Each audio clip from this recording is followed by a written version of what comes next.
বিকালবেলা ঘুম থেকে উঠে আমি আর আমার ছেলে ছাদে গিয়ে রিলস বানাচ্ছিলাম। বানাতে বানাতে দেখলাম একটা হনুমান এসছে। তো ঘরে থেকে একটা বিস্কুট নিয়ে হাত দিতে গেছি, সঙ্গে সঙ্গে এসে হাত থেকে নিয়ে নিল।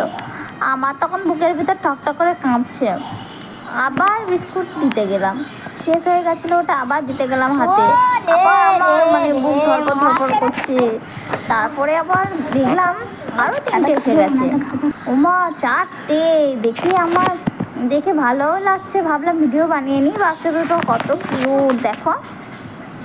আবার তারপরে আবার একজন এলো, বড়টা মানে দুটো হনুমান ছিল, বড় দুটো বাচ্চা ছিল। আমি ভয় ভয় করে ভিডিওটা বানালাম। তো বন্ধুরা, কেমন হয়েছে সবাই একটু কমেন্ট করে বলো। হনুমানজি আর এই একজন দেখো শান্তভাবে কত সুন্দর করে খাচ্ছে।